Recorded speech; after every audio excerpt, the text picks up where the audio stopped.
like the neighbors before, and they're outside the door. They seem angry this time. Well, you can meet me on a dance floor, all alone, not a care in the world. I'm dancing all on my own. Well, you can meet me on a dance floor, all alone, not a care in the world. I'm dancing all on my own.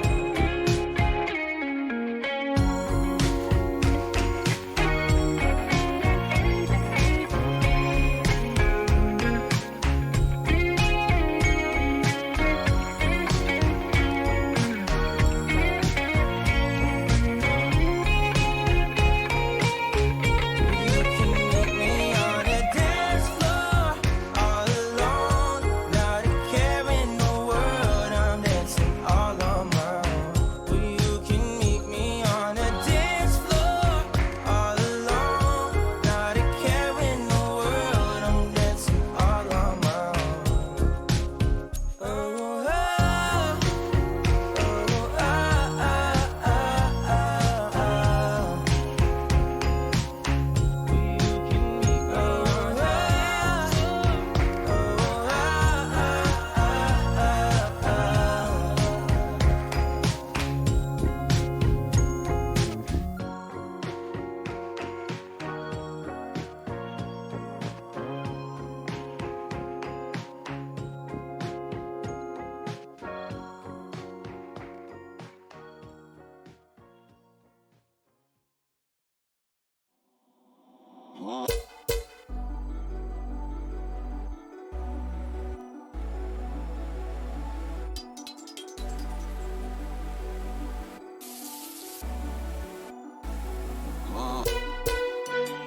You showed me how to live life, so tell me what you're thinking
No more talking about it. The way it is, the way it is. It's no mystery. There's no getting around it. When you're here, when you're here, we got chemistry. We light up when we ignite. We are stars in a darkened sky. When you leave, don't forget to remember. Don't forget to remember me. When you leave, don't forget to remember. Don't forget to remember me. Remember me. I fight for you every second. To keep your touch, keep your touch in my memory. I try not to regret it. What could have been, should have been, if you would stay with me. When you leave, don't forget to remember. Don't forget to remember me. When you leave, don't forget to remember. Don't forget to remember me. Remember me.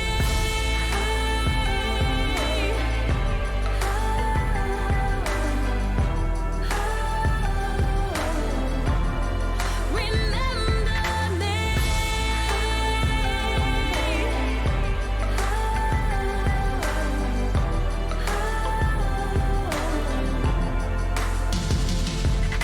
We light up when we ignite. We are stars in a darkened sky. When you leave, don't forget to remember. Don't forget to remember me. When you leave, don't forget to remember. Don't forget to remember me. Remember me.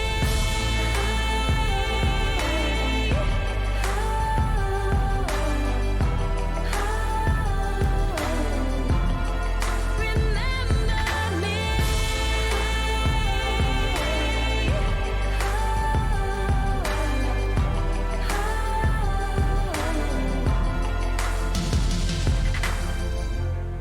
Remember me.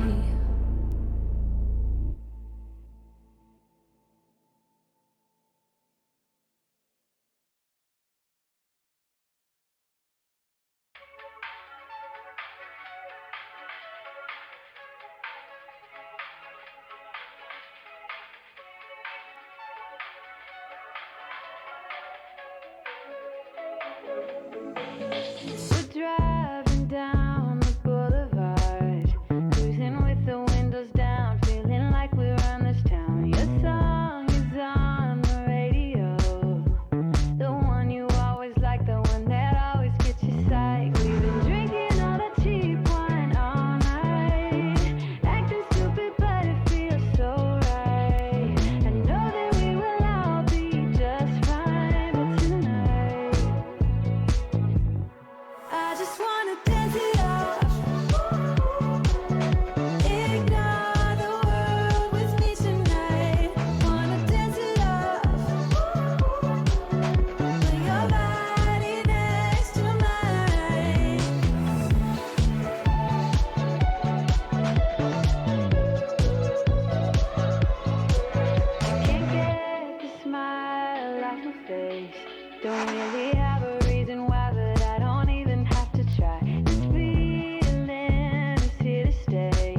taking out the pickup.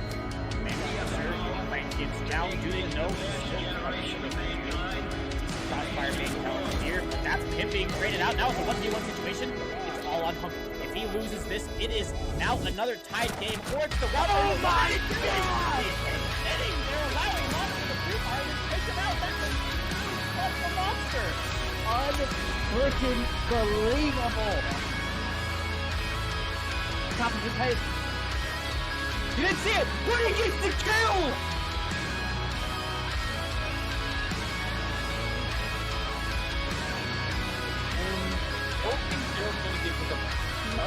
Pick it up in the post time. The shot is there though. It's a massive quad, and Snowy will somehow clutter place the shotgun goes in. Rez onto another 3v2 stunner. Continues to shut it down, and it's all over. Mr. Pang finish the game, and there it is.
Let's go, send all of your friends to the restroom and let's go.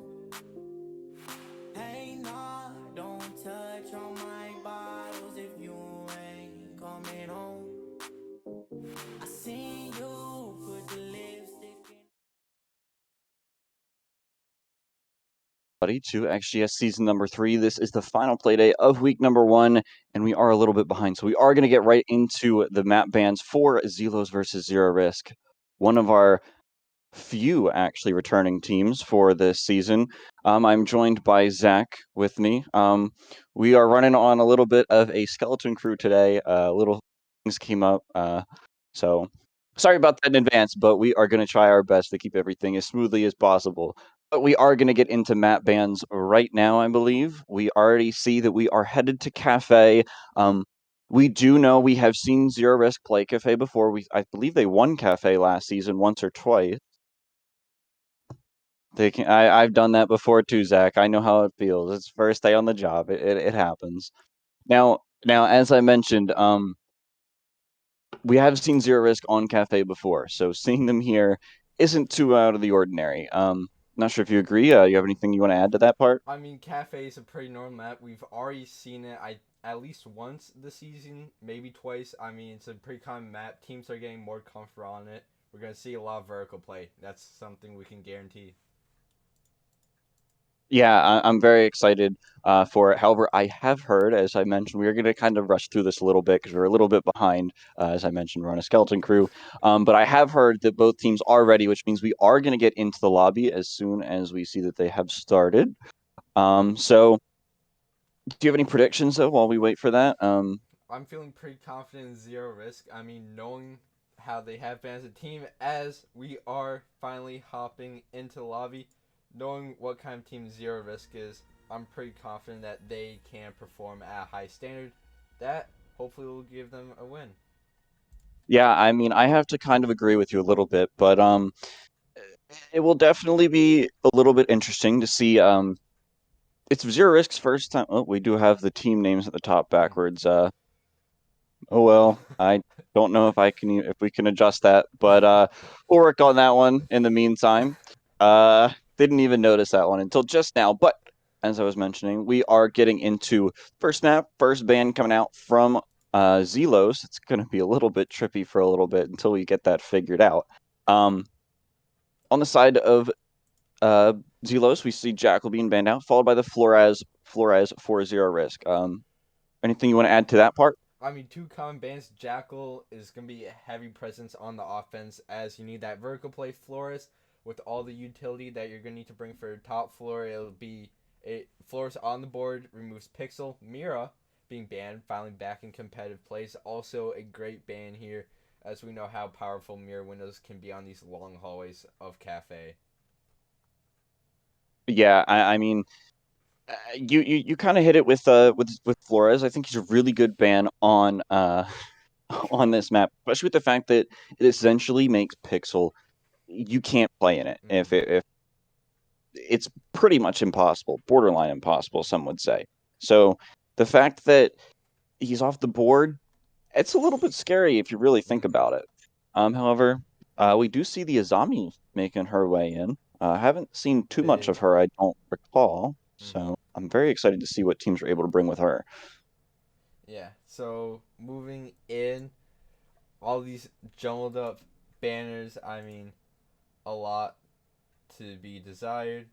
Here, a lot to see as we move in. We hopefully are going to see some action here. Jaeger, of course, a great play here. You're going to need it for all the util. That the offense will bring, such as those nades and flashbangs. Alibi getting a more common pick nowadays. You're going to see her using with the flash. Using her as a roam, the 1.5x is such a huge ability to have. And Azami, the biggest player on the board. It's going to be very interesting to see how Azami will be played this round. Haven't really seen Azami that much. One of the most overpowered operators, if known how to play correctly. It's going to be very interesting to see how she is played.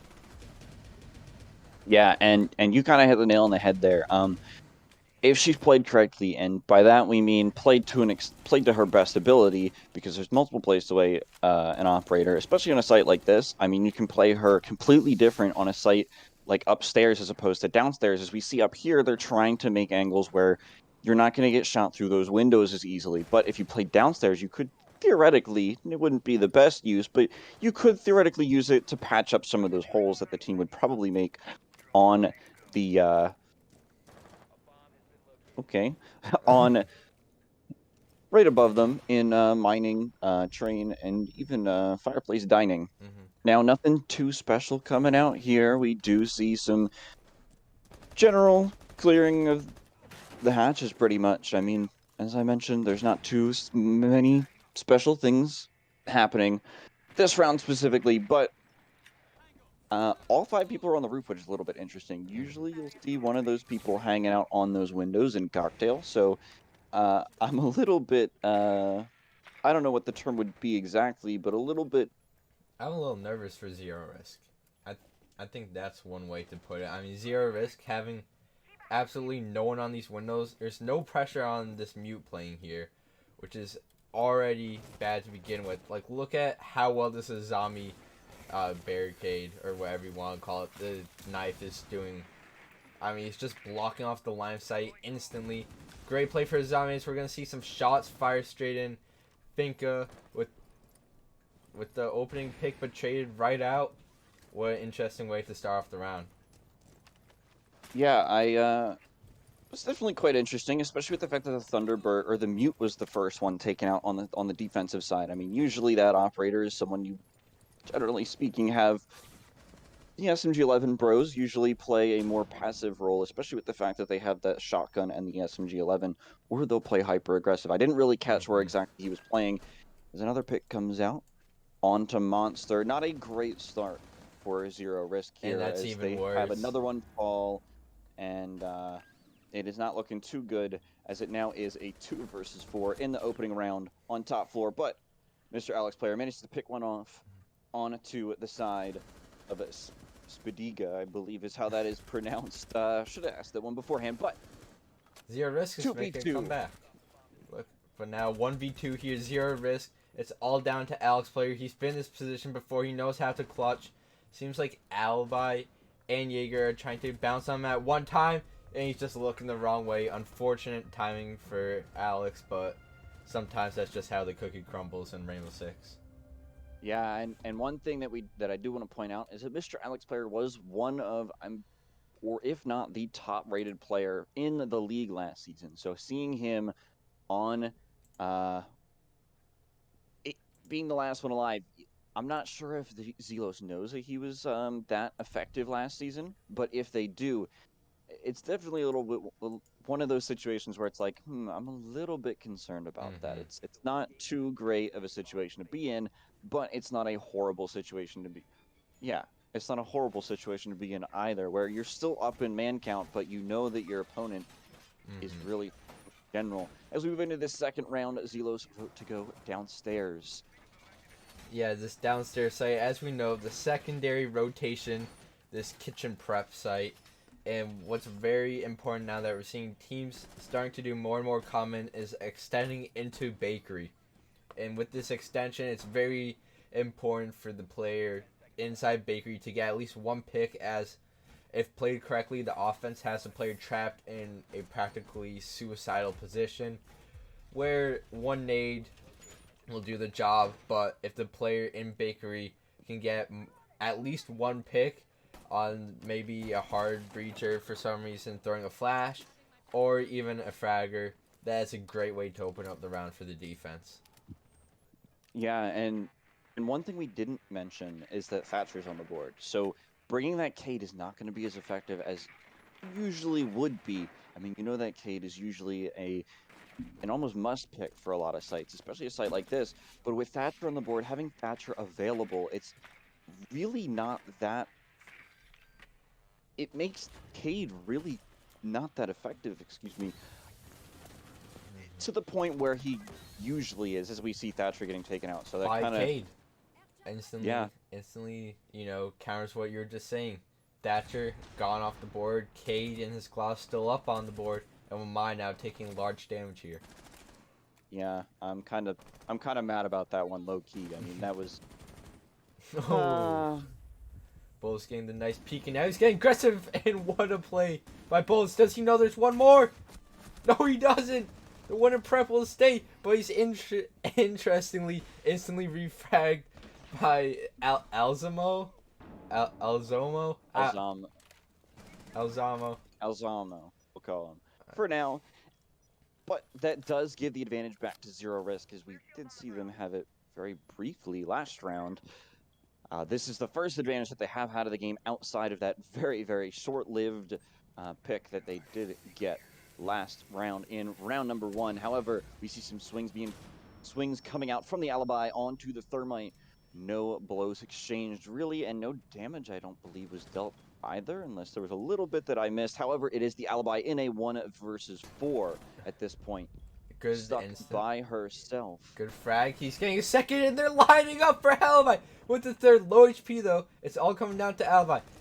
Alzamo all by himself. He's in close fight, but it looks like he's able to pull it out in the very end. Getting aggressive by himself. No refrag positioning. But in the end, Alibi stood no chance at the one shot. Great win for Zero Risk to bring it back into this currently all tied up one apiece. Yeah, I mean that was a very pivotal round for the side of Zero Risk. I mean, it proves that they still have the ability that we saw last year, as we know they were 4th place last year. However, Zelos still showing some fight. I mean, we saw them in, I believe it was qualifier number 1. I couldn't tell you. I think it was qualifier number 1. Anywho, with that part aside, we saw them in the qualifiers, and they did really well in the qualifiers, from what I do remember. So I don't want to discount what they were doing at all. They were a very effective team as a whole, and we could see that their team had some gunners on it. We know that their team is a strong team. Sometimes they get put into bad situations, though, as we just watched the Alibi. Poor Bronze. I believe it was Bronze last round, right? Probably. It was Bronze. Okay, just making sure. Kind of stuck in a really poor situation there to cap off the round. Not really what you want to see, but unfortunately sometimes it happens. And he did manage to almost fight his way out of it. I mean, he got it down to a 1 versus 2. Was in a very effective A very good try on his part. However, we do see them opt to go back downstairs. Not something that we get to see very often. Yeah, teams, trying to go to the same site twice, interesting. But, maybe they know what they did wrong, switching it up, new strategy. But I would have liked to see Zelos go towards the reading room, dining room site instead. Thermite now, as we know, getting a little aggressive, having to throw in those flashes as the attacks start to enter. They seem to know that there might be one sitting inside the prep room, but aren't going to make do with any of that intel as of yet. Spawning out that Capcan is on the board is big, as now they know that maybe they need to check their feet a little more often than they might be used to. However, one thing that we did, or that I was talking about last round, that we get to see in action this time, hopefully at least for a little bit, we did see that EMP come out, is that Thatcher. I'm very excited that we actually get to see him. He usually gets banned out, as I'm sure most of you, if not all of you, do know. He unfortunately is one of those auto ban operators, as Alzamo manages to get that opening pick from Thermite. But interesting. Good opening for Alzamo. Great way to start off the round. And now we're going to really see this attack start to push in. But it's a 2v4. Everyone has fallen. Almost everyone has fallen for Zero Risk. And now the final two. You got entry. And I would say your flex player left alive. It's not impossible, but it's going to be very tough. And now it's impossible. I still wouldn't say impossible because you did. Well, now I would say impossible because it's a 0v4. But before we did see that the Alibi was almost able to clutch up. So, I mean, it's never impossible in a game like Siege. There's very, very few situations where it is actually impossible. And those situations are far and few between. So it is quite exciting that we did get to see that, that opportunity happen just there. So, I mean, that attack, however, really crumbled really quickly. What it looked like happened is it looked like a combination of a lack of where they wanted to exactly target, and defense had some really good crossfire set up. If you notice, they had players, I think they had one right on the kitchen window, as well as someone all the way back in freezer. And I think there was another person in the middle of actually kitchen itself who was also shooting. So if you're trying to just push the breach, you're not going to be able to win that. You're pushing something that you're getting shot at from 3 angles at least. Not a good way to really be able to fight back. Pretty much on the back foot from the start. And that's that's the issue with only bringing one hard reacher and going for this 2D attack. You aren't really going to get what you need open. You're gonna have to push and get some lucky gunfights and just outfrag the other team. Yeah, and I have to agree with that statement. I mean, one thing that we saw they didn't do this very effectively, but it could have been done very, very effectively, is the fact that they could have very easily, I don't know what the term that would be best suited for this would be, but we did see them try to challenge those hard angles, and it just didn't pay off. And we see that in the fact that they lost the round, and it really wasn't close. I mean, we said they got 1 pick, and that was from your Thermite, and that was the opening pick. So, what just happened? Was that a C4? Maybe he got through the holes of the hatch. Wow, that's a classic one. I believe the first person that I saw do that one was Foxay. It's those small holes, but I mean, if you aren't being careful around that hatch, I mean, and then you're just asking for it sometimes. Yeah. And now Mute here being drawn out, wasted 3, maybe 4 drones here, and he's getting a shot. And he seems to know there's one cigar. There's another one. Playing passive aggressive here, just gonna hold the spot. Hopefully catch someone off guard. He's behind this table. Think I'm missing the shots by a few inches, but now taken out with the nade. And it seems just maybe losing the Ayana was not the biggest risk that Zero Risk has taken this round. Yeah, I mean, especially when one of your entry players is 0-3, that really doesn't seem to help things out, especially in their 4th round. However, did survive the 1 round, but not really what you want to see have happen. especially on that entry role. And the Yana, you can use those drones infinitely if you aren't doing well. It's a role that you can play in an entry, or you can even use it in some ways in a supportive role where you're droning constantly for your team. It's all about the preference of the team sometimes and what it comes down to. However, Jaeger is downed here. But And instantly Thatcher traded out. gets hit with a Pokeball. Interesting. I think he's in a revivable state. He got Finka boosted. Now they're gonna know that. Oh, they aren't gonna know about the one on the stairs. So this is just getting risky. And instead, Azami just come block off the passage. One less area to worry about as the attack starts to push in. 4v3 here without Freezer control still. They're crowding around Freezer and oh no, Catnip runs out of bullets, but it doesn't matter at all. And that's Bubs with the double Wow. kill to end the round.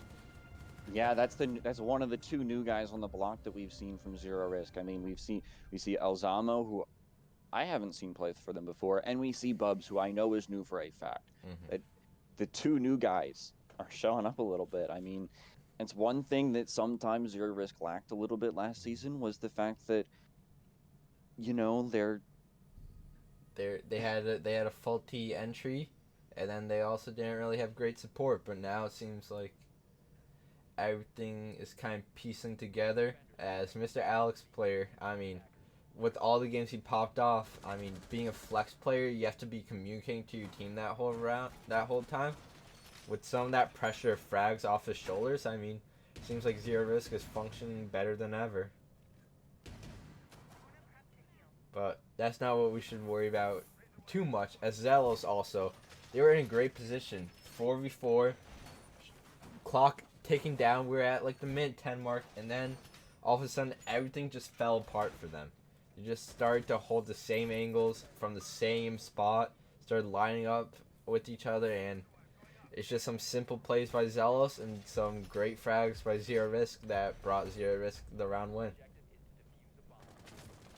Yeah, and as I mentioned, or as I was beginning to mention, the one thing we have seen is that Zero Risk sometimes is kind of a top-heavy team. It's usually that their fraggers are doing really well, or one of their fraggers is doing really well, and then the rest of the team just wasn't showing up as well as that one player was doing. So it was always, in some ways, it seemed as though it was a very one person oriented team and it rotated a lot of the time throughout different players contributing in that way. It was always one or two players in each of those games that was doing that. However, going back upstairs, I've mentioned before, I'm not usually a huge fan of going the same site twice in a row.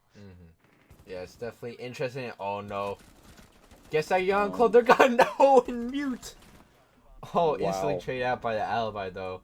But Thunderbird and Mute taken out, and that Mute, it almost worked, but the Iono drone at the worst time for that Mute drops down, gets the info. Unlucky timing. Yeah, that was pretty unlucky. Mark though instantly taking one out. Seems like Zero Risk is gonna try and ignore this player, and Piano's not gonna work out. Pubs gets taken out, the clutch from last round, and all of a sudden it's a 2v3 for Zero Risk. Those Konars are gonna work in the opposite favor there. Monster getting his first frag of the game.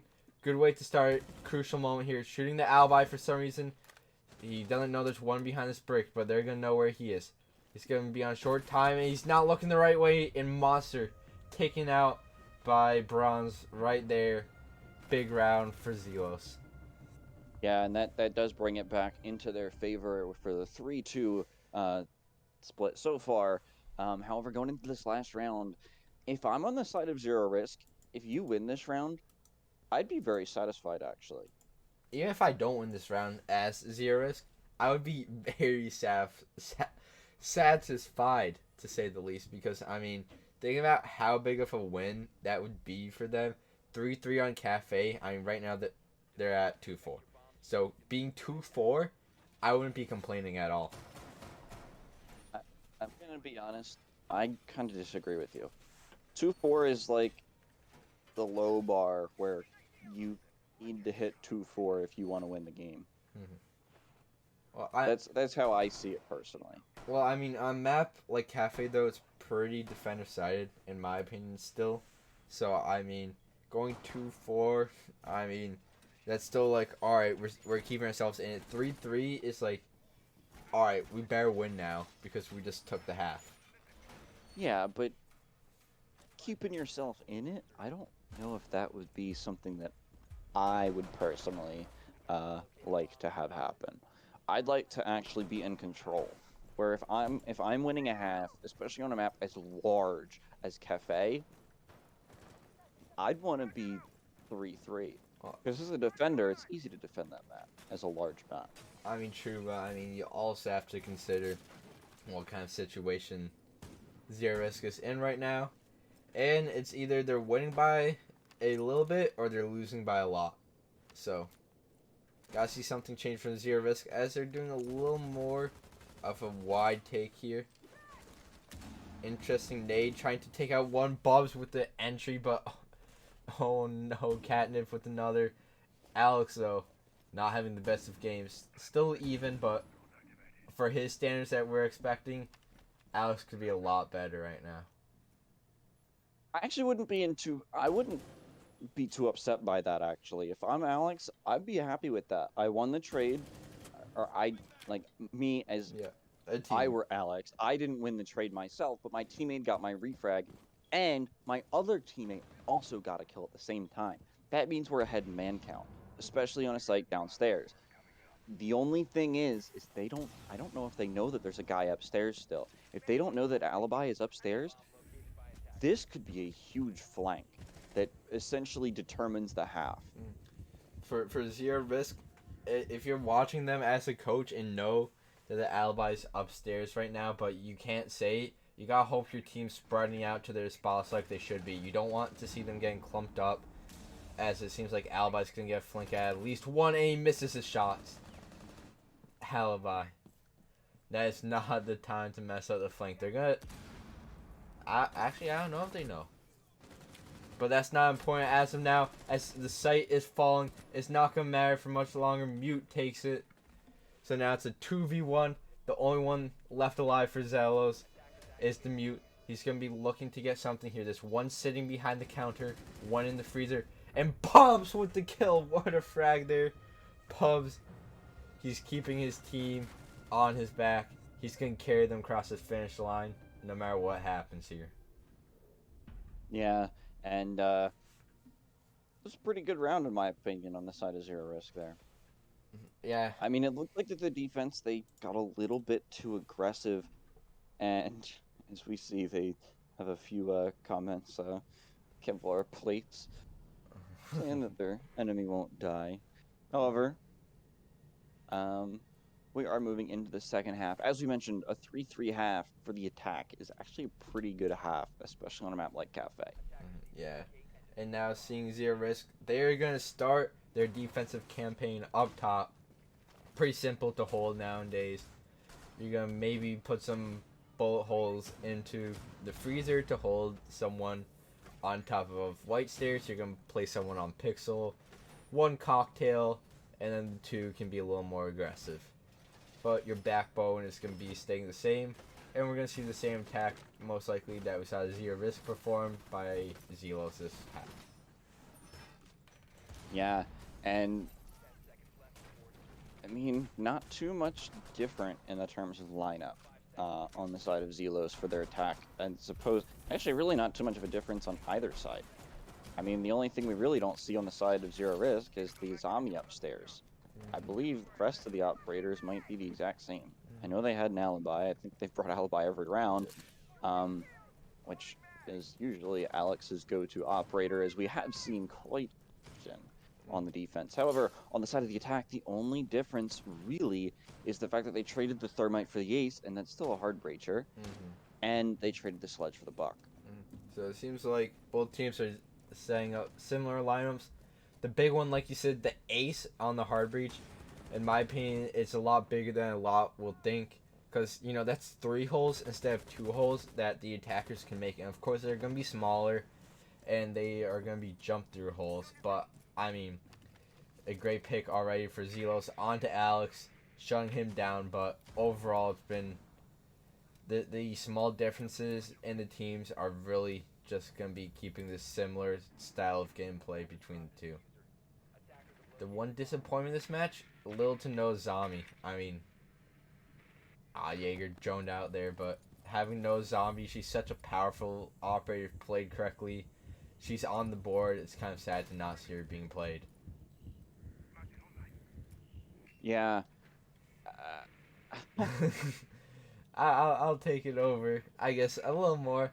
We're gonna start seeing this Buck trying to clear out the Jaeger, but Jaeger has practically vacated Pillar here. He's nowhere to be found for the attack. So Buck's campaign underneath is gonna be almost useless. Just, I guess Jaeger's doing his job. He's making the attack worry about something they don't have to worry about, that roamer. But now Buck, he's knowing that maybe he got tricked out. Jaeger droned out. So Jaeger is going to be droned out. They're going to know that the downstairs presence is fine. Nomad taking some pepper shots here. 55 seconds left on the board. Defense is looking in a strong position even though they're down 1. Yeah, I mean, the defense really hasn't been moved too much as a whole, and as we do see another kill come out on the side of Monster, getting his 3rd kill of the match onto Wilson on that poor Nomad. Oh, that poor Nomad. Really didn't stand a chance on that one, I don't think. But as we move into the later part of the round, 30 seconds left in the round, still 4v4, and really not an execute in sight, in my opinion. I particularly don't see one that is being readied. However, the Buck managed to pick up a kill onto the Rooney, traded out by the Mute onto the Finka, I should say. And Buck does end up getting downed. Monster It is essentially a 2v2, where both teams have one player down. Now only Zelos has a player down. Now the plant going down on the side of Zelos. Thatcher getting taken out. That is the planter down, and the defenders win the round off of time. What a round. Yeah, it just seems like Zelos was dependent on fighting those picks. They were hoping that Zero Risk are going to aggress them, and that they don't have to do the aggression so site opens up. But Zero Risk figured that out pretty early on, and they start to play back. And once they start to play back, Zelos just didn't know what to do. They didn't have the util to open up any of the walls due to the laser gates. And then once they finally tried to push through, it's just kind of too late. So when we go on, we are going to be moving on to the kitchen site. Zero Risk is going to be going downstairs. Pretty normal site, as we said. It's a secondary site for most teams. We still haven't seen reading room, dining room. Pretty disappointing. Both teams staying on their primary objective rotations. So, moving on, we're going to be seeing some decent site setup. That big, or I'll just call it bakery. You guys know what I'm talking about here. This bakery setup is very interesting. 2 ADSs placed for the player to play inside of there, as we're going to be seeing the freezer also being reinforced. Some pretty default reinforcements here, pretty default setup. The one thing that I do want to point out is inside kitchen, you do see the 2 walls looking onto bottom red reinforced with a mute jammer. It's kind of interesting. Usually you see a shotgun hole on at least one of them. Catnip with the 3-way impact grenade, and it's interesting, but might be good for his roam. We'll have to see. I just haven't seen that kind of rotate on that specific spot. That's the only reason I said that. However, Thatcher being brought and going to be actually utilized from inside. However, the first kill coming out from Bronze on 2. Bandit followed by Finka, Spidiga taken out. Alzamo, who was doing well in the attack, however, has started to stall out a little bit. I believe he's 0-2 on the defense at this point. Not really where you want one of your supports to be, especially if he's playing one of those more frag-heavy roles on the Jaeger, actually. Or the Wamai, sorry, not the Jaeger. The other projector. You know what I mean. I wouldn't worry too much. Catnip gets his first pick on the roam. Your roamer all the way on 3rd floor, finally putting in the work. And it seems like Bubs is also going to get aggressive soon here. Inside coat check. And it seems like Zero Risk. They want to aggress here. They know that they're playing to the arms of Zelos, but they need to. Catnip taking damage here on the top floor. He's going to be running around while being hunted by the Nomad. And he doesn't know. He'll only get hit a few times, but he's going to be low HP. Catnip doesn't really have much to do. He's going to be defending off this top floor as they're going to start executing on the bottom, leaving Catnip all alone. They're going to try and beat the defense on site in this pinch. Jaeger locked out of sight. He's going to have to beat the duel on red. He's going to start putting in some shots, but not going to find any. 2 players on Zero Risk are stuck upstairs. It's only Alex player on site defending alone.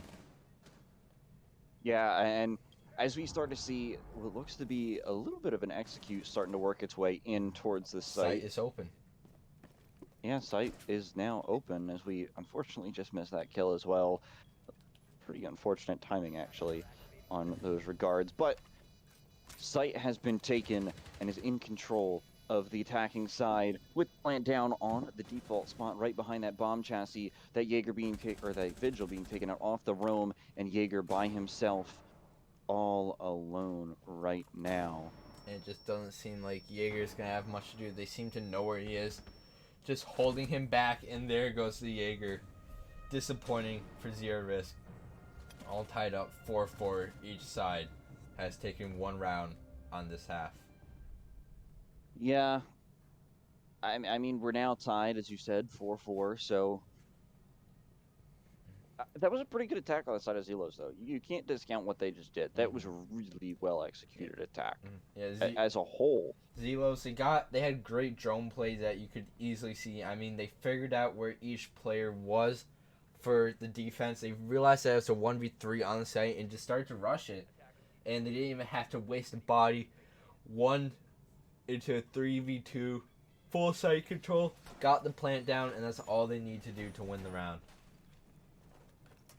Now moving back, still and haven't we're back seen. downstairs.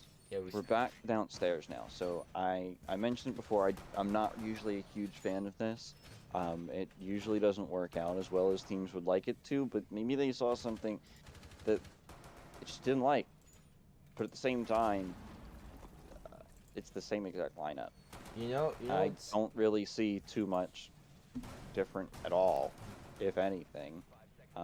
I really don't I don't like that myself, so that would be why I'm always against it. I mean, if the team saw your exact strategy the last time, why would you run the same thing again? It doesn't really make any sense to me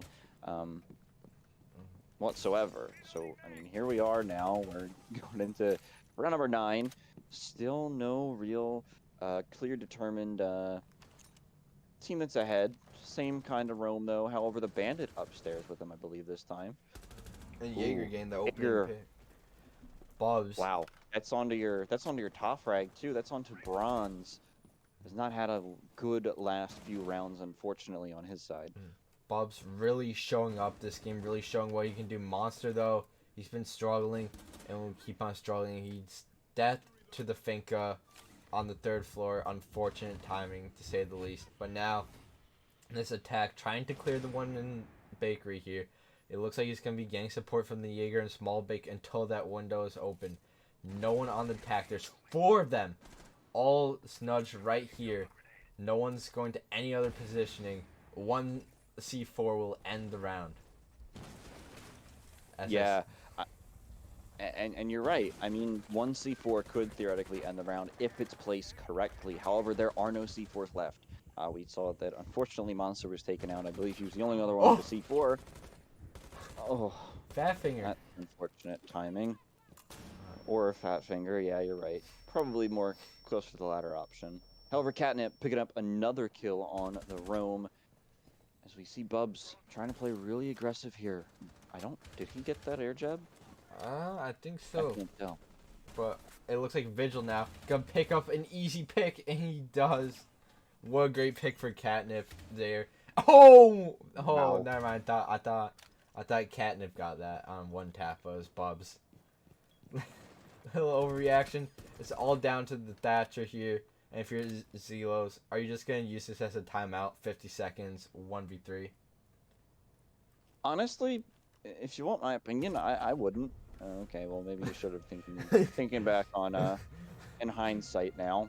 But in that situation, I mean, if you know that you've tagged a few of them, I mean, you get those calls from your teammates. There's no reason not to try. I mean, you don't have anything to lose, so why not go for it? However, Zero Risks. Is Oh, it? are they Oh, complaining about oh. thing? And I don't believe we can. Don't know if we are going to be getting a rehost or if they are going to be continuing to play this one out. I think it would be a rehost here. Zero Risk's still setting. I'm not really seeing anything in chat though. They're So asking for until one. we got anything. And did they ask for one? They did. They did? Yes. Alright, then it is going to be a rehost. So once our observer goes in and tells the other team that it's going to be a rehost, they're going to all leave the lobby. We are going to get right back into it. So until then, we're going to come back to us, I believe. Come back to us. The two most beautiful coming back casters. to us. So yeah, I mean, on the side of we still have our map bands up a little bit interesting there, but hey, you know, we can talk about them finally. I mean, we didn't get to really talk about them, so if you want to quickly go over, unfortunately, we saw Theme Park and Villa taking out right away. Kind of surprised on Villa, but looking at Zero Risk, they went for the four most common bands or the four most common maps, right? Villa. Yeah, it did end up being. No, Bank was still in there. No, Zero Risk banned out Bank. Zero Risk banned out the generic maps. Yeah. Yeah, I mean they banned Bank. I don't think that's very generic. I mean in NA, I feel like Bank is pretty much a well played map nowadays. I mean, looking at it, it's almost played too much here. Moving on. It seems like the round is being played out. Quickly transition in. We'll transition back to us. Find out what's happening there. Yeah. We have a. Find out.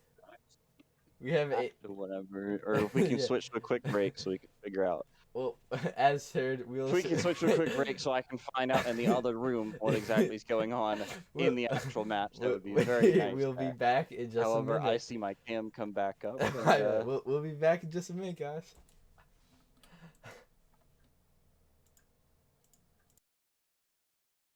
Get the bank roll out my door. I feel my senses overload. Wildin' cause I broke the mold. Really in this business of investing where I win the most. Cruising when it's 2 a.m. Bodies hanging at the banks. Drive me to the nearest liquor store to celebrate again. Oh, it's on my mind, it's good, it's fine. It's on my mind, yeah, good, it's fine. Hold up, wait a minute, stop. I don't even need you anymore, I'm on the top. I've been on a roll, you've been on a drop. I can't give you lessons and this shit is high rock. This ain't new to me. She just sent 140 notes to me. Dripping YSL, these bitches using me. I can't give a damn cause I've been through the rain. I seen you put the lipstick in the Prada. You moving on the floor. Nice, young, and the vibe is electric. The bank roll out my door. I feel my senses overload. Wildin' cause I broke the mold. Really in this business of investing where I win the most. Cruising when it's 2 a.m. Bodies hanging at the banks. Drive me to the nearest liquor store to celebrate again. Oh, it's so. It's on my mind.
We are We are back.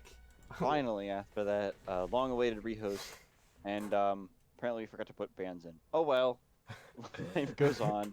We know what the bands are. We know that it is Flores, Jackal, Valkyrie, and Mira, so they will know not to play those operators. If and if they do play those operators, they will be reminded in chat to get off of them. However, Hopefully. in the meantime, we're back.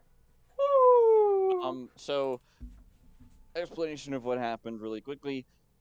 Rehost didn't go through right away, so that's why the rehost took a little bit longer than it should have. But we are back, and the colors are correct this time. I'm very excited about that. So, however, they're a little bit backwards. So if you're not used to it, you're not used to it. Unfortunately, You can't really see Zero Risk's logo, to be honest, but it doesn't really matter as we move not on. big a deal. Yeah. We got it. However, Zero Risk going back upstairs. However, they won one site downstairs and they lost the other time downstairs. So they had to lose the first time, then win the second time. But we are back upstairs for Zero Risk here. As we see, they are going to run the same exact strat. The exact same thing again. I think it worked for them, right? Because, yeah. Yeah, they won it, so had to have worked. That was their first defense, I think. Yeah. So this will be a good test of time, or test of their strats to see if it'll work a second time. However, I believe this might be one of the similar strats they ran last season. So again, as I mentioned, it will be a little bit interesting to see what does end up happening. I like the knock However, play. We're getting to see I was her a about to lot mention more. that. Well, I stole it for you. So, I know. So, knock, we're seeing her presence. Oh, alrighty. We were seeing her presence a lot more. And it seems like Jaeger had an idea. Yeah, unfortunately, Jaeger beat us to getting to greet Knock into the game. So, Knock off the board. And that's essentially all of Nook's utility being brought in. Nook, you gotta put her on a fragger who you believe is going to be able to get at least one pick that the defense isn't really expecting. She's your wild card. You gotta send her up when the defense is looking away. Even just find that gap. I mean, it's such a player-dependent operator. You gotta get a frag or you do nothing for your team, sadly. Yeah, it's one of those unfortunate operators on the attacking side where if you don't get a kill or use your nades or create some sort of distraction, you're not very useful for your team. And Bubs, another pick. It's not looking. Oh, Nomad. Is that his second pick of the round? Ooh. Yep, 2 picks. However, nade kill coming in from the Finka. Yeah, I think it's a little too. I know there's still a minute 12 left, but it's looking a little too late for Zelos already. They're not in a great position. They have no map control, and if they're going to win this round, it's going to be off of their fragging ability. It's not going to be off of their strat here. And just like that, Alex. Especially if things like that keep happening the whole game. There's not much you can do about things like that sometimes. Sometimes it's just essentially a lucky C4, and sometimes that's all it takes. It's about... But those C4s aren't always lucky either. Sometimes they are based on your game knowledge. As we see that Mute takes out that poor Was just soul. taken out. And Yeah, that kind of flopped a little bit sooner than I thought it would, to be honest. Thought that'd last a little bit longer, but the Aruni getting that final kill, as we see a few people starting to shine a little bit brighter on the side of Zero Risk here. Very excited to see that Zero Risk managing to show why they were in the league last season. So, ahead 6-4. Zelos, though, certainly not out of the fight yet. I mean, they're only down 2 rounds. We know that they can do it. We've seen them do it before, especially on a site like Kitchen. Zero Risk cannot go back upstairs the rest of this match. we still haven't, throughout this entire match, seen either read room dining or dining mining. So, very interesting that both teams are avoiding that site. because they haven't been able to make it to the rotation. And some people might be asking right now, why isn't Zelos calling a timeout? They just practically had a 5-minute timeout. I mean, there's not much more a timeout is going to do for them other than sit down and just rethink that round. They can't strat anymore. They've made their mistakes already. If they're going to win, it's going to be off of what they were talking about during that break. So, whole round, come down to Zelos. Can they execute an actual strategy? That's what I'm calling it. Zelos is a frag-heavy team. Their strats aren't really panning out. Or they're not finding those kills, so they're going to need their strat to pan out here. Yeah, but it definitely is possible, especially with this backside push. We saw them do this exact push before, and it worked out really well. I mean, they got the plant down very, very quickly, and they were able to just, run off with it. They essentially wiped the floor with zero risk that round, and essentially made it near impossible for them to do anything. Monster. However, zero risk getting that first pick, which usually is one of the most crucial picks. Monster on the roam, finally executing on this bottom floor. He's pretty much been silent this whole defensive half. He's gonna get something up and going. Interesting, Nitrocel's not gonna pan out as Mark is gonna take down Monster on those white stairs. The repeat might not have been the best move here.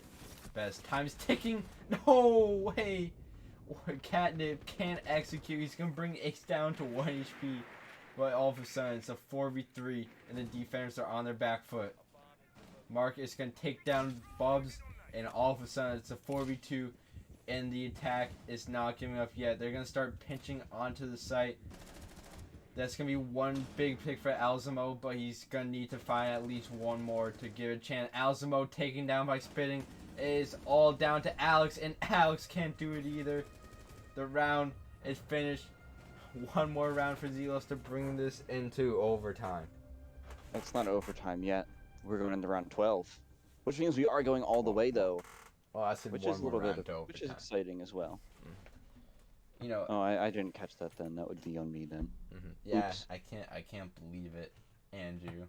I mean, what a bad commentator. But moving on, we are on match point, game point, series point, however you want to word it. Zero risk. They're going to be the first team to do it this match. They're going to take us onto. I'm pretty sure that's... Oh, no, they're not. We're going back to kitchen. Yep, back to kitchen. I'm not a fan of this at all. I have to say this move is just not it, in my opinion. Seems like they're going to be a lot more one-dimensional on their defense here. Getting rid of that vigil. Making a lesion, so they're going to know where their attack's coming from. I just hope Monster doesn't roll upstairs again. Yeah, and it will come down to a lot of whether the roam pays off, if the roam does happen in the way that it was before. However, one thing that I don't particularly like myself is the fact that the bandit is roaming. I mean, with the Thatcher on the board, in my personal opinion, our favorite. Now we do have favorite bug our favorite in the game. bug. Oh, never mind, not anymore. Anyway, just one of those moments that just very unpredictable, but it's always just kind of funny. It's one of those Rainbow Six Siege moments as Wilson takes out Monster and the roam does not pay off once again. Yeah, as we are getting put into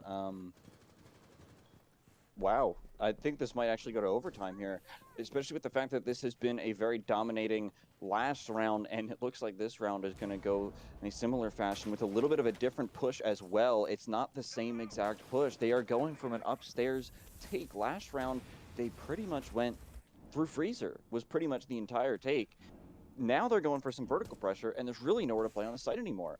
I mean, what is Zero Risk going to do here that's going to change the outcome of this match, where it's going to bring it back in their favor. I don't really see anything unless there's a C4 that goes out that catches the sledge or someone else that's upstairs. Zero But- risk just need to get. They're gonna need to get super aggressive here. They're gonna need to swing something big.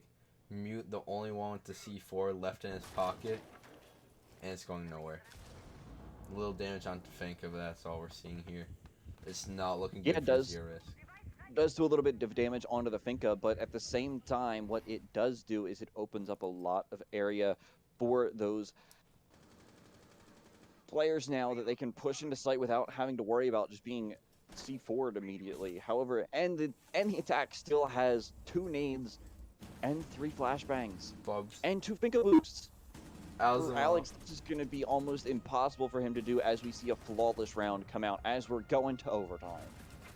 In the first match of XGS Season 3, the last day of the first week. This is an exciting day, at least in my opinion it is, especially seeing what we have to look forward to hopefully for the rest of the night as well. If you guys could see my face right now, it's straight disappointment. I'm so disappointed in Zero Risk. Just that was a great round by Zelos, but Zero Risk going the same site 2 times in a row. I just can't. But now we're seeing something a little different. Zero Risk going back upstairs. It's the only site they've won upstairs. So, well, maybe it's gonna be a round win for them. That's what they're hoping for at this point, right? Yeah, and one thing that I do want to point out is that now that we're in overtime, we do know that we've seen both teams win 3 attacking rounds. We've seen them both win 3 defending rounds. We know that they're capable on both of the sites that they've shown us. We've only seen 2 sites the entire game, which I'm actually quite disappointed in. I like the variety of bringing in a 3rd site, or even a 4th site for that matter, and trying to throw off your opponent in the groove that they're in. Because if you start showing the same site multiple times, they're going to start to get into like more so of a groove. However, we see the Osa being brought out, and the Nook again. So we haven't seen the Osa on the side. Actually, I think we did see the... Did we? I know we've seen the Osa this game, but I don't know if it was on the side of Zelos. I'm not sure. We did see the Nook. I know we saw the Nook, and unfortunately didn't do too much. It was a little bit It's a little bit of a waste. saddening. A little bit of a wash. However, hopefully the Nook is able to pick up a little bit more action than last time. We can always hope. So We can hope and But the pray, statement but it lineup, depends on the this- players.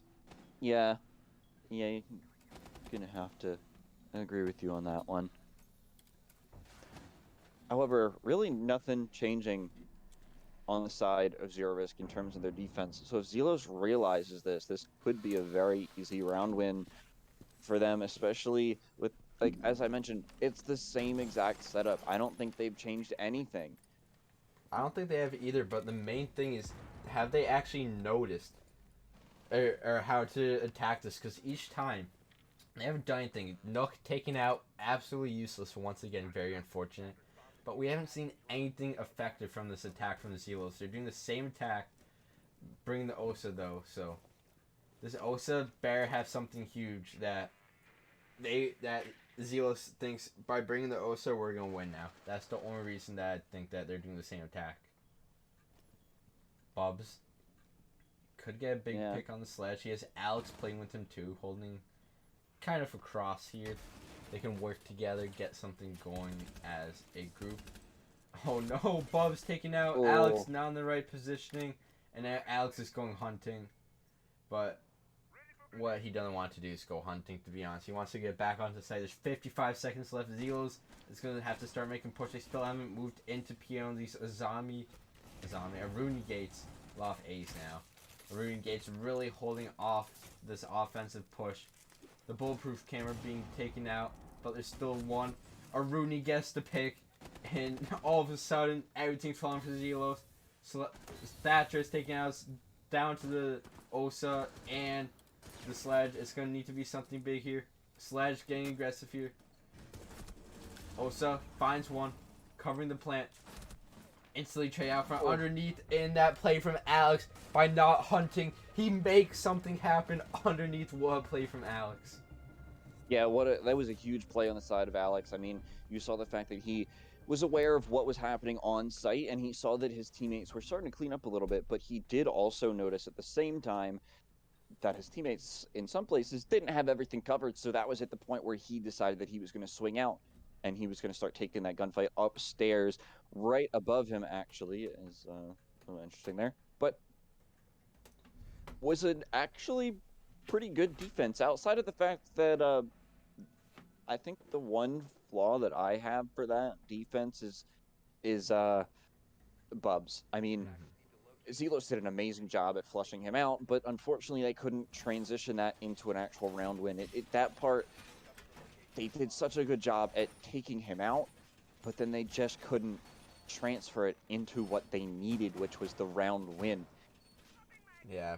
Overall, though, Zelos is playing a pretty good game. I mean, they are opting to go back downstairs into kitchen, which they won 2 times, I believe, in the last time that they were on defense, which was a really long time ago, by the way. At this point, About especially with half all the an hour. rehos.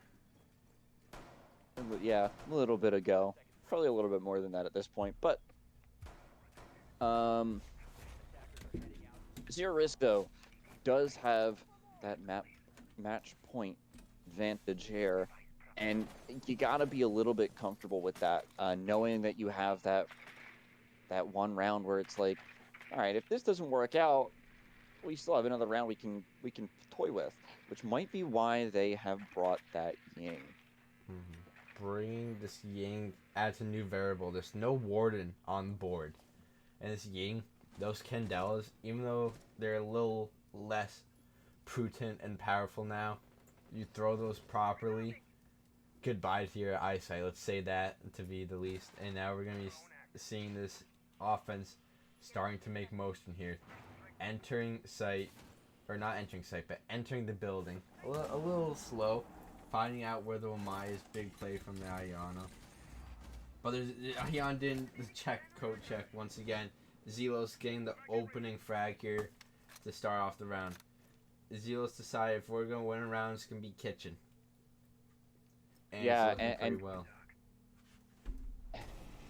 Yeah, it has been working really well, actually, for the side of Zelos. And this is something that you want to see if you are rooting for Zelos in this situation. I mean, they've been getting those opening picks for the most. I believe they have the majority of the opening kills, actually.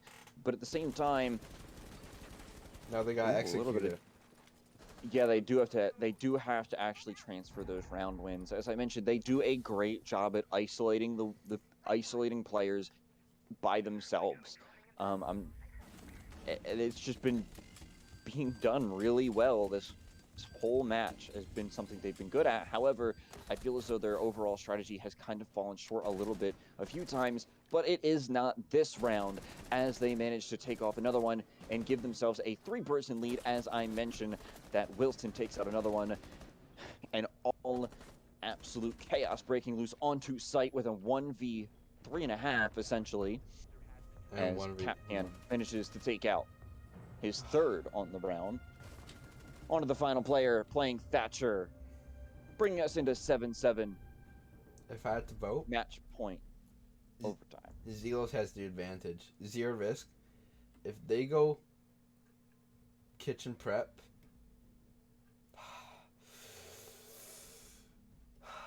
I can't. There's not enough words out of the millions of words in the English language that explains how much I want to throw a chair at my monitor right now. Zero Risk for the 5th round. It's going kitchen service. Oh my. I have to agree with you. I don't know if they've actually won it. I think they've won it one time. They didn't win it. On They defense. haven't won it. They have I not think they won it once. No, they didn't. Both of their wins were upstairs.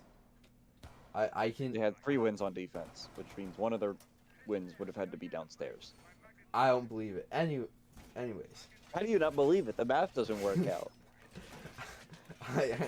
But still, going to a site that you are wanted to on, I have to agree, even if you've already won the site. However, one thing I do want to mention is that they're changing the strat, which is something I have mentioned the entire time.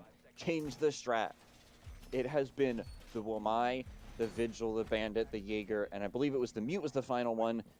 They are opting to swap those players out for the Legion and the Mozzie, which I think will actually help them out a lot because, as I mentioned before, the players on the side of Zelos have been really good at clearing out and isolating those players by themselves. They might get picked off or have one player picked off, but they isolate them into essentially solo gunfights where there really isn't too much of a we will use the term Oh, oh well, well, that's unfortunate. On the side of Zelos, as I mentioned, that they're good at isolating players.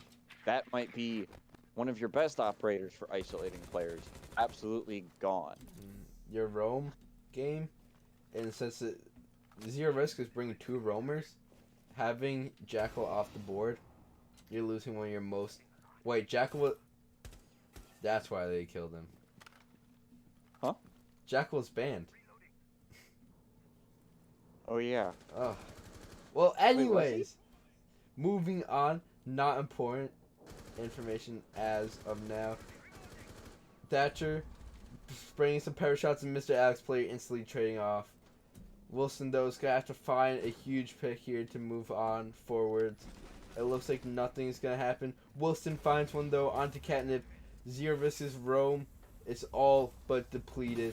One left above, but running down those red stairs. However, even with that TK and having the advantage, they still do have the man advantage here, and it's some of the operators that are left on the side of the defense really aren't the ones that you would want in the situation that they are. I mean, I would like to have had that Legion up and Ace taking out. Ooh. Less than a 3v1 is the Wamai in Fraser all by his lonesome, but he does have the diffuser. I'm not sure if they know that he's rotated into Freezer. If they have a cam on him, this is going to be a very easy win, and it does look like they know generally where he is, as that sledge is above him. Well, they're gonna be hunting. Here comes the drone that is gonna find out exactly where he is. So it looks like it might not blast for too long for Alzamo, as he sees that the teammates are going to start to give himself away as he's full blinded, and the GGs come out in chat What for the side of Zelos. Zelos take their first match. 8-7. What a game from Zelos. What a great performance we have here. And if there's a team, if there's a way to win it for your first game, it is going to have to be with that great play from Zelos. A 4-man almost flawless round to end it. And like I said, Zero Risk, never go back to kitchen service. Please. Yeah. For the love of God.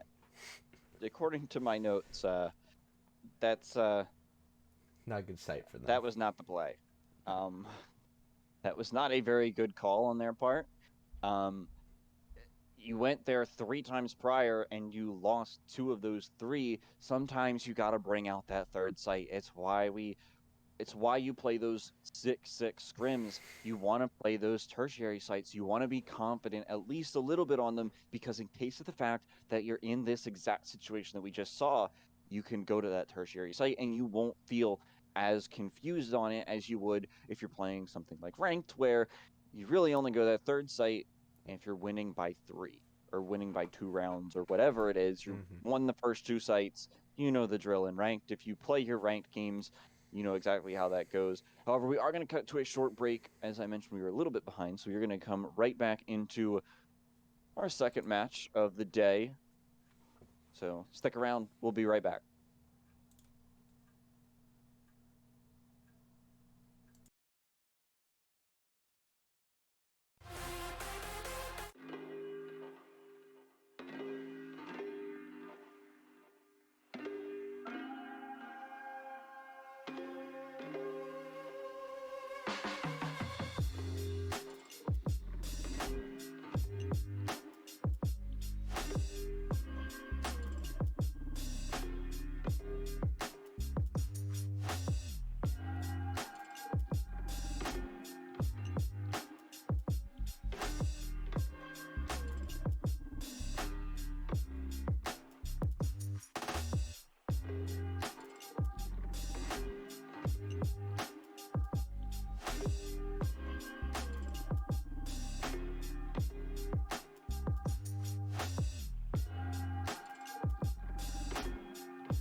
All right, welcome everybody. Welcome everybody back to XGS Season 3. The last play day of Week 1. We just watched an exhilarating match. Went 8-7 in favor of Zelos over Zero Risk. We are about to get into another returning team playing a new team. I'm excited. We are going to get to see Project Madness, formerly known last season as Mr. Pang Esports Organization Worldwide #1. They really wanted me to say that. They better have at least seen that in the VOD. I hope they did, because I will hear about it later. Versus Superlight. It's gonna be a great matchup. I feel like, we're seeing the returning champions, a great team, Superlight. It's gonna be a great game, but what makes a great game is where we're gonna be playing it. So yeah, where are we going, Zach? I know the bands are already in. We already see that we are getting a new map. We have not seen Bank in a best of 1 at all. Listen, in XGS, I'm actually really excited for this one. If I can't lie. If I remember correctly, Project Madness in last season's grand finals won Bank. So I mean, I'm assuming Superlight didn't do their VOD review, because they're gonna be forcing Ping on a map they're comfortable with. Now, I don't remember what the actual score on that was, but I can pull it up. I believe, okay, actually, I'm almost have the score up. So if it gives me a second. Looking at it now, Bank went 7-5 in favor of Project Madness. So I'm very excited to get into Bank. We've only seen it in those best of 3s, and we've seen it 2 or 3 times in those. But a lot of teams have liked Bank. So I'm actually really excited to see it. It used to be NA Stronghold. I mean, North America used to know how to play Bank like the back of a banknote. So maybe we'll see something interesting here. Great match. I mean, however, the one thing I do want to point out is Superlight chose to go on the attack. However, and as we know, as you've seen, if you paid attention, Bank is considered to be one of those attacker-sided maps. So, will be interesting to see, especially because we know Project Madness has chosen to go on the defense in overtime. Now we are getting into the actual match here, so we are going to get to see who our first, or not our first bands, but who our bands are as we get into those. If I had to put my look, money, we have the sides right this time on the top. ooh, They're right. The 3-person Yay! production team has done it correctly.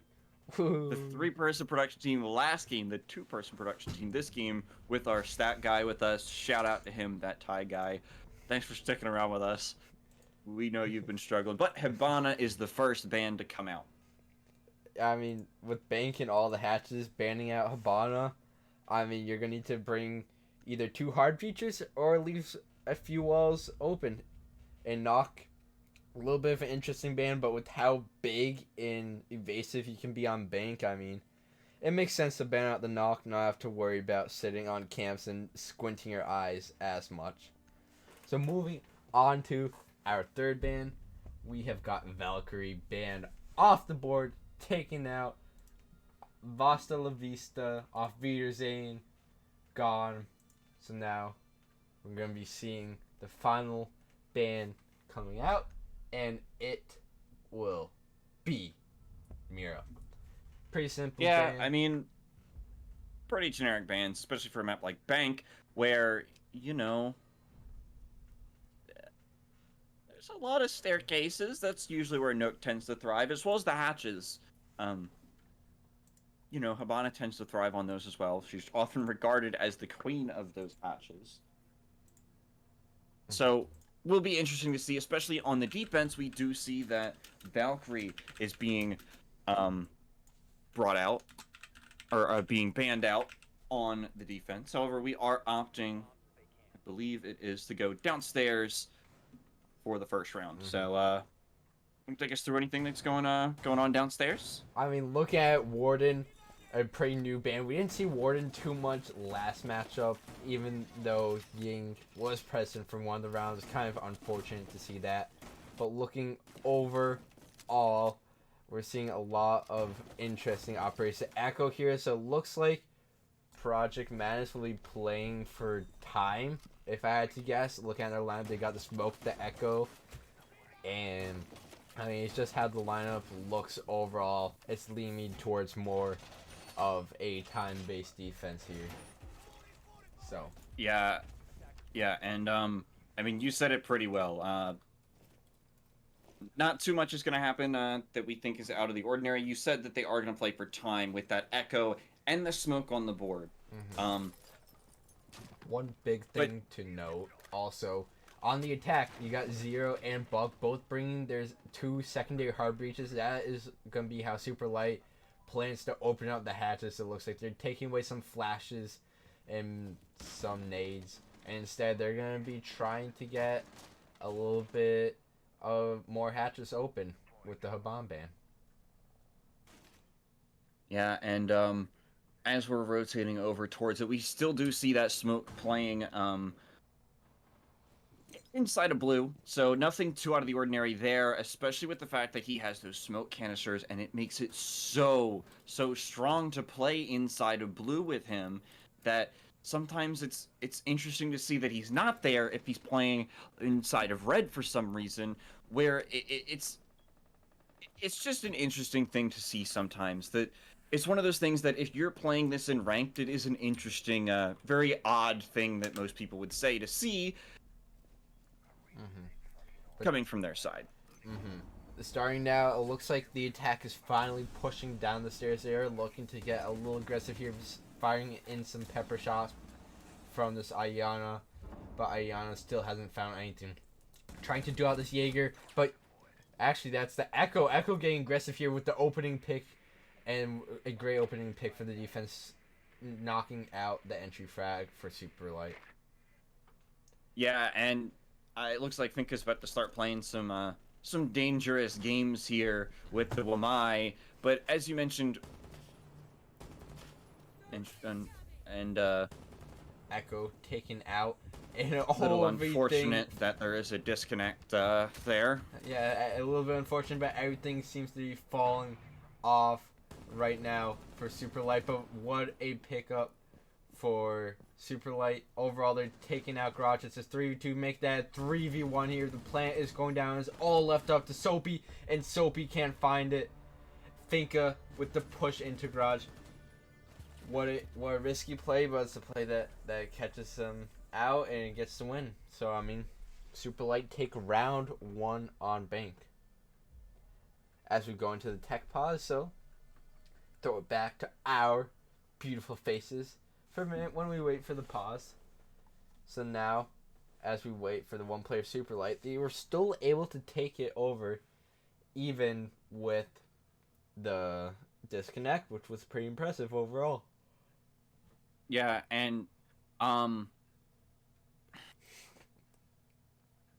something I do want to point out, not sure if you got to catch it, but Project Madness is playing with a sub, so 2 subs. I'm not sure how... 2 subs? Yeah. Just 1. You got Floofs? Or do they... Or not, that's Project Madness. That's Superlight. You're looking... Oh, yeah, you're it's looking one at sub. the other one. 1 sub. My bad. There you go. We got it right. It is a little bit concerning, though, that that round was so definitive for the side of Superlight. I mean, we could see that it was... Everything just kind of fell apart for Project Madness there. I mean, they really didn't... They got the opening, and that's it. Yeah, I mean, there's really not too many other ways you can put it outside of that. It's unfortunate for them, but sometimes it happens. Sometimes you just gotta play through it. You know, as a team, I mean, Project Madness, they got the opening pick, which was huge, like, looking at it. But what really felt like it costed them their round is just not finding the picks. They didn't really hold any crosses. They were trying to fight things solo, one-on-one. No one was there to back up the player inside of Garage, so he got flanked. And then after he got flanked, it just seemed like... I mean, at that point, they already had site control, to say the least. So I mean, we didn't really see what happened, but it just doesn't feel like Project Madness really held any crosses, and they just kind of died out there.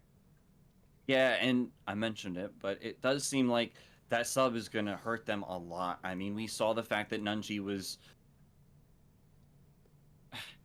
We saw the fact that Nunji really wasn't doing. He didn't impact as much as we thought he would. I mean, we saw him last season. He's one of those few people that we saw last season, but wasn't on the same team. He was actually on Storytime, who lost in the first round. Of the playoffs. So if you don't know how last season ended up working out, it was Project Madness winning the crown. Project Madness winning the crown, but the way that the playoffs worked last season, was that 6 teams. And it then- was 6 teams, so the top team from each division got a bye, and I don't know what I'm doing with my hands, as we go back. but the top team from each division, as I keep losing my train of thought, would constantly or would get that first round bye, and the other teams would unfortunately have to keep fighting through it. And one thing I do want to point out, really not too much to change on the side of Project Madness for this round, but back to what I was saying. So you had a huge advantage if you were in that upper echelon of teams where you had a first round bye.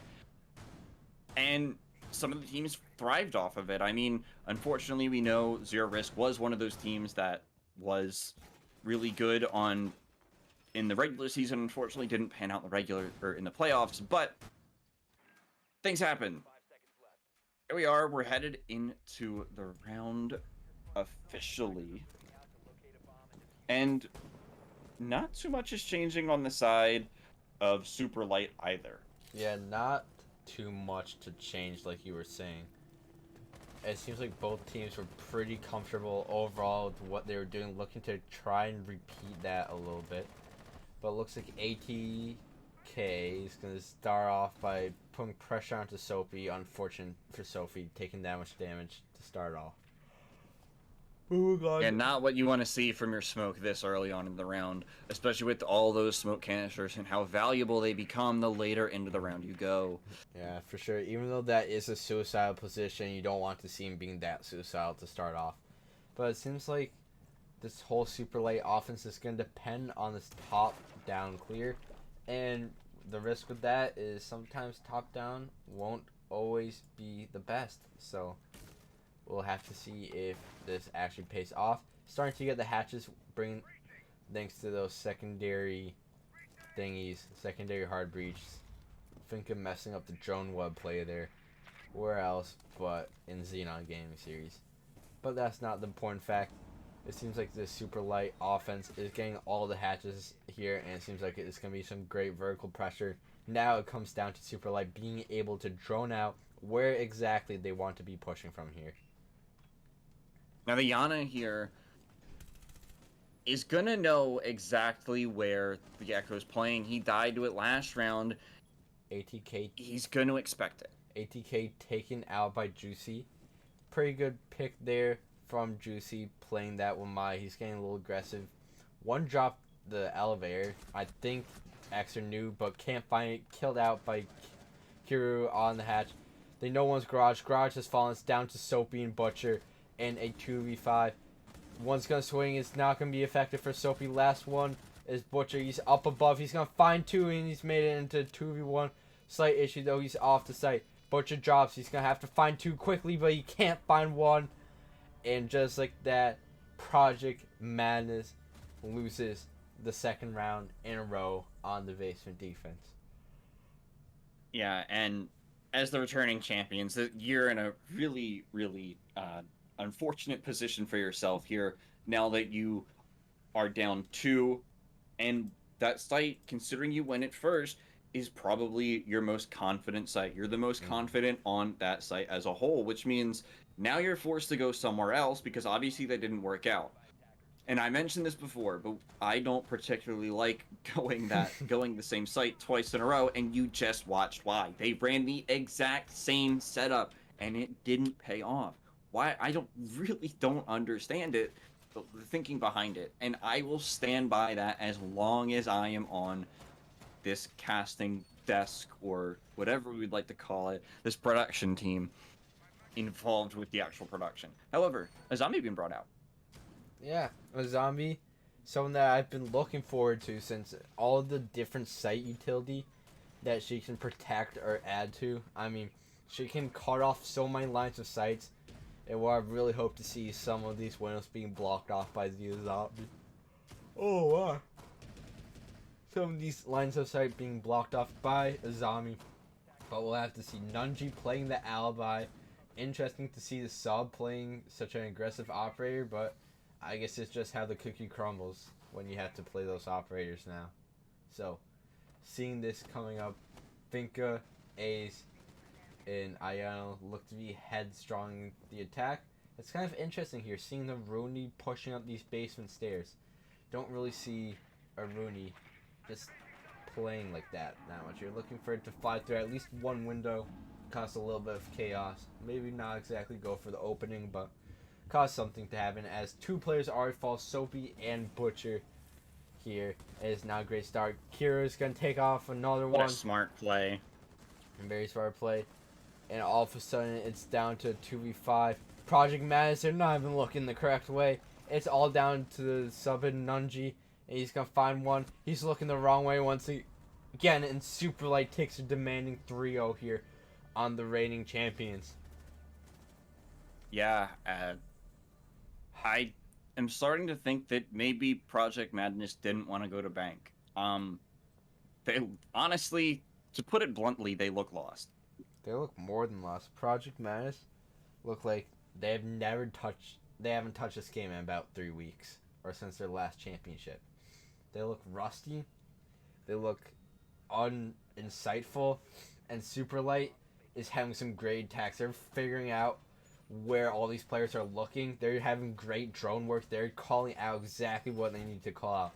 They are playing at a way higher level than Project Madness is used to. They're playing as good as some teams that are probably in much higher places at the moment. They know what they're doing here. As much as we can flame Project Madness, Superlight is just playing a fantastic game right now. I mean, Coin, I believe that's how that's pronounced. Coin.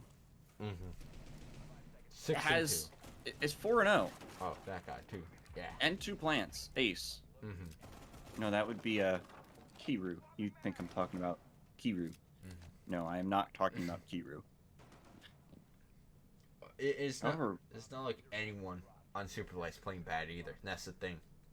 They're just playing great Team Siege. Yeah, I mean, literally Kiru is just... Honestly, it's his lobby, and everyone else is just playing in it right now. That's honestly what it looks like. It looks like everyone on Project Madness, as you said, hasn't touched the game since they won the last season, which was just a few weeks or just a month or so ago, and it's not looking too good for them entirely. And what's even You're already down in man count, and this would be 4-0. And I'd be thinking about calling a timeout already. That's your zombie too. That's a operator that you need to be staying alive so they can place down those knives and get up those barricades. But by not having anything, it's kind of interesting. Finally, something goes the way Project Man Zero's taking out, and just like that though, Ayano Finka boost back up, back in it, back alive. Butcher knows that the defuser is down, as they have also taken off the ace, and having the first man advantage of the game for their team since round 1 is kind of big. Juicy though taken out, and just like that, it's a 3v3 for Project Madness. Make that 3v2 in favor of Superlight, 3v1 in favor of Superlight. It's all down to Soapy here. He's on site, but he doesn't know where this push is going to be coming from. They could be anywhere. He's going to find the first one on the Yana. He's going to find the second. He just has to find one more here. Soapy with the whole team on his back. He's looking to find this final pick here. There's Z pings coming out for him. There's yellow pings. Come on. I want to see it. I want to see him finish this one off. Soapy. We know he can do it. We've seen him do it before. We've seen him in these situations. And we've seen him in the grand final as it was. Good Still shots. 45 seconds left in the round. And To anyone few here. pot shots coming out either way. But Unfortunately, believe we are getting into what looks to be a timeout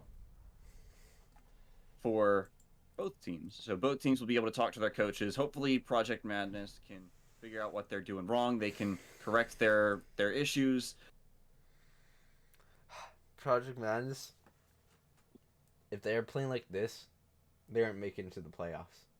I'm gonna keep it blunt. Superlight, on their half, they look like a team to be reckoned with. They look like they can walk into any game right now and make you look like fools, like they are to Project Madness. And as much as Project Madness might want to say, "Oh, but we have one sub," that's not it. Project Madness just look like they're being outplayed. I mean, we do round. see that the sub is at the bottom of the scoreboard. So in their defense, that one doesn't help, or that one supports their case, but no one else is showing up really. I mean, we see that Butcher is 3 and 4, but he's really the only one that is close to that neutral KD, and no one is really put in the work that would result in a round win, like they need. Like they need. I mean, Soapy tried to win that round the best he could, but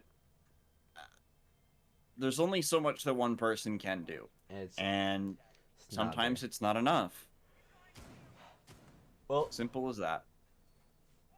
At least we're gonna be seeing something a little different here. Actually, no, we're not. Project Madness. Are they up on the top floor?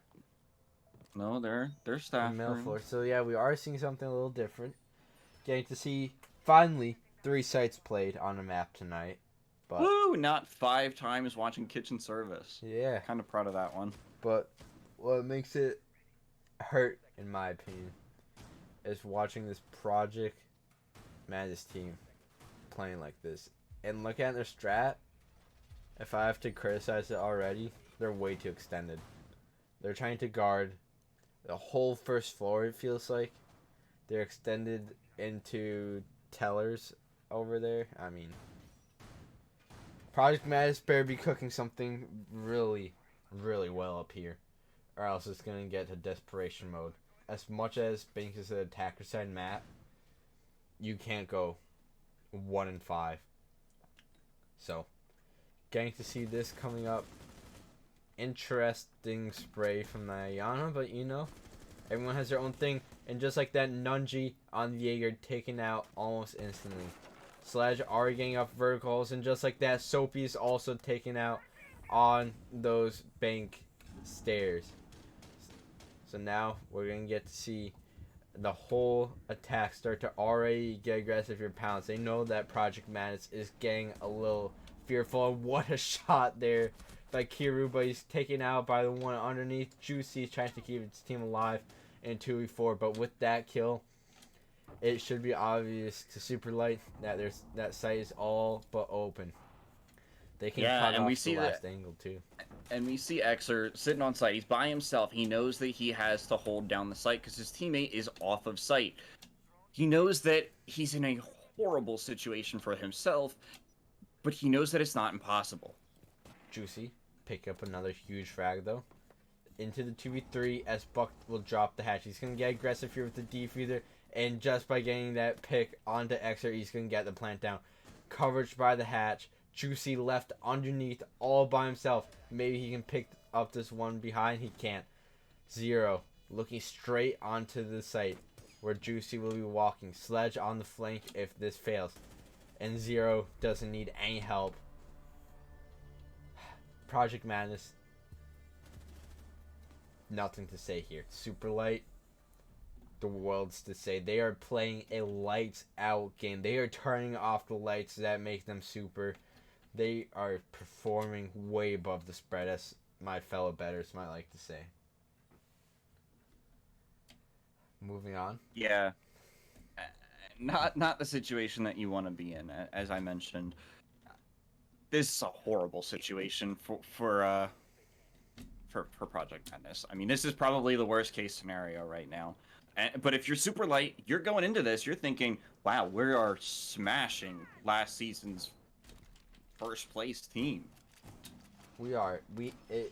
Like you're saying, if you're a Superlight, we're like, you'd be thinking, we got a pretty good chance if this is last season's champion that maybe we're gonna be the new champions. We're dethroning the champions just like that.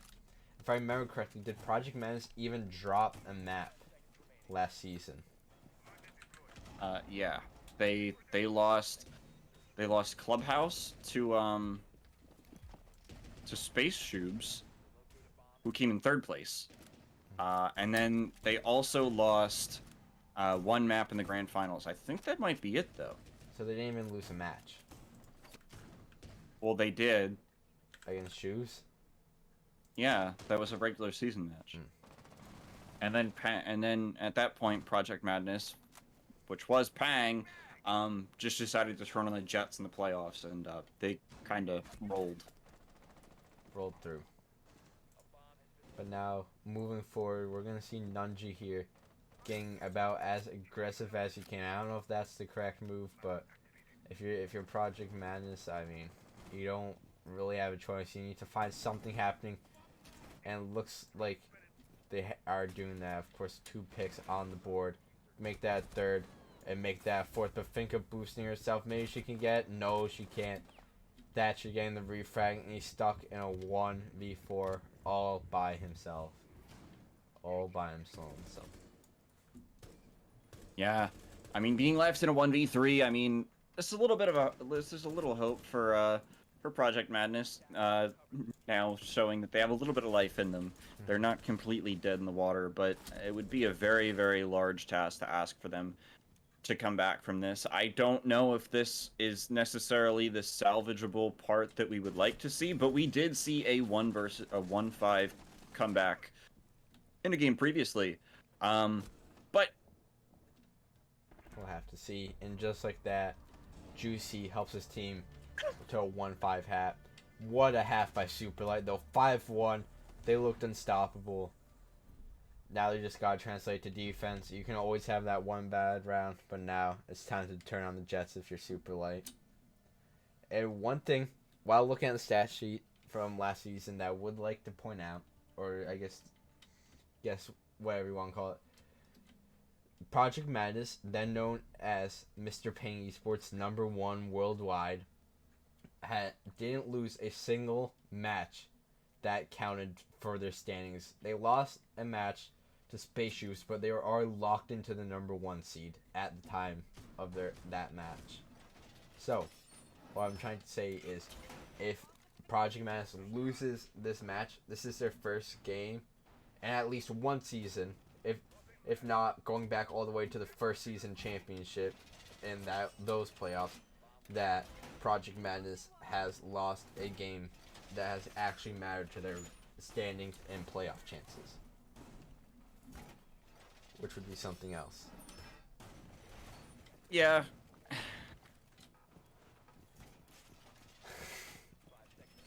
not really the situation that you want to be in, though. No. As a whole. And look at this, going a tertiary site to start off. A little interesting, especially with the Tacker repick now, since it's not as big of a deal to really be switching up the sites. It's not like you're going to really gain a true advantage here, but maybe they like this defense. If you're Superlight, maybe they're like, we have another round to throw away. Maybe we can try this new strat out in an actual match, see if it pans out correctly how we want it to. So we're gonna see Nunji and Butcher on these entry frag rolls for Project Madness, but it's gonna really come down to this top down clear, as I think there's only 2 roamers above, could be wrong, But those two roamers are gonna have to be. There's the Azami.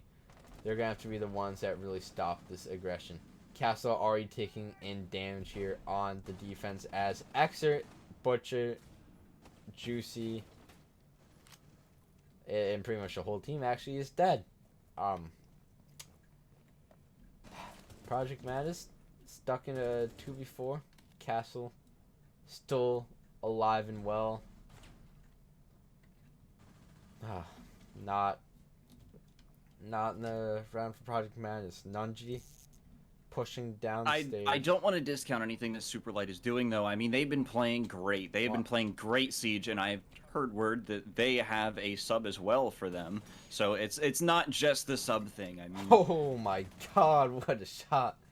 So using that excuse for Project Madness no longer is one of the things that we can give them, especially with the fact that I think it's been this dominant. I think Superlight is honestly just playing to a completely different level that Project Madness is used to and can play. And shouting out teammates now. Superlight's showing up to their week 1 matchup, the final week 1 matchup, and they're coming out here guns blazing, shots into the dark. And if I was a fan of Superlight, I'd be rooting all season long, because this is just the beginning for them, isn't it? 6-1. Yeah, this is pretty dominating. I don't actually think we've had a 7-1 in regulation or in regular season play. I think we've had 7-2, but I don't think we've ever seen. I think we've had 7-2. I mean, we did have a 7-2. We did watch Outlast Academy. Sorry, Paradox absolutely Black. dismember Paradox Black. So, in that regard, Yeah. yeah. That's. But I don't think that we've ever actually seen. Actually, unless we go all the way back to season 1, but I don't honestly remember many of the scores from that, other than the finals. I remember the finals very clearly, but I don't really remember too many other ones. I hope you remember the finals. That finals matchup was gives me some flashbacks. I can. To times like right now. Mm-hmm. Times like right now give me flashbacks to that finals matchup, season 1. Mm-hmm. But I digress. That is season 1. This is season 3. We are looking back almost 6 months for that one. So we are moving into the beginning of the round. Getting to see something new maybe from Project Madness on this attack. I like the Castle play. It's a little interesting for Castle to be almost all alone upstairs. That's one way to start off the round, isn't it? Great opening pick there from Kix and or Kiru, my bad. Can't really read, but Kiru really putting in the pain for Project Madness. They're making Project Madness go nuts. ATK killing off Juicy. Floofs will die, but Kiru getting another pick. Butcher getting. I do want to say though, outside of those first, like, I mean, it was the majority of the game, but outside of the first 4 to 5 rounds, Project Madness has now made some of these rounds very competitive. I mean, Nunji now, as we mentioned, this sub managing to go 8-7. He is the only one to be positive on the side of Project Madness. So it's not completely lost. There are some positives to take away, like your sub is actually doing well, but at the same time, the rest of the team, they honestly, as I've said it before, they look lost, but I believe I saw it in chat. I saw someone, maybe possibly a player from last season, say that one team looks like they were playing Siege, the other one looks like they are playing Patty Cake, end quote. And I honestly have to agree that that is a pretty good description of what's actually going on in game right now. There's really no other way to say it. You can't sugarcoat this one in any capacity. But Superlight is absolutely just blowing the socks off of Project Madness right now. And the worst thing about this too, there's still Nitrocell all on the board for Superlight. with the bulletproof cam there, when Project Madness goes to plant, unless they shoot it out of the air or get super aggressive now, I can guarantee someone's gonna die. And just like that, the first ever 7-1 Xenon Gaming Series since probably Season 1. What a match. Superlight demolishes Project Madness there. Not even close. Basta La Vista, Project Madness. Oh my god. Wow, that was something.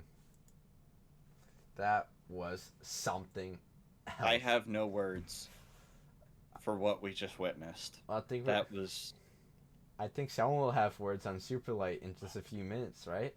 If we can get them in here. Yeah. So they will. So great job, Superlight. But we are gonna cut to a short break, and I believe we are gonna have an interview for this game. An interview, hopefully. Unfortunately, we didn't get one for last game. Artie, I am sorry to Zelos. I am very sorry. I hope you guys don't hate us. But we were very behind schedule, so we're trying to keep everyone on schedule. So we will be right back.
All right, welcome back. We have Nick Moop with us from Superlight. I'm drawing a blank. Superlight. Superlight. Thank you to both of Superlight, you yeah. for giving me that one.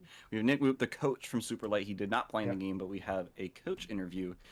So how you feeling after that win? Uh, we thought it was going to be about the same. Bank's probably one of our best maps. So once we saw, best of one format combined with them also banning some of our, I would say okay maps, especially in a best of one, you're guaranteed, I don't know, how many bans did we get? Four? I think it's 4 bans. Yeah. So we're guaranteed one of 5 maps. And I'd say that we have at least 5, if not more maps currently that we'd say that we're pretty comfortable on. And Bank is probably up there for us, if not like our best map right now. So we'd say Bank is probably, we pretty much expected the result that we got today for the most part. Yeah, and one thing I did want to bring up, did you know that they were last season's champions? Yeah, we did, and we were playing them as such. We were locked in, ready to go, focused, playing them with the best of our ability.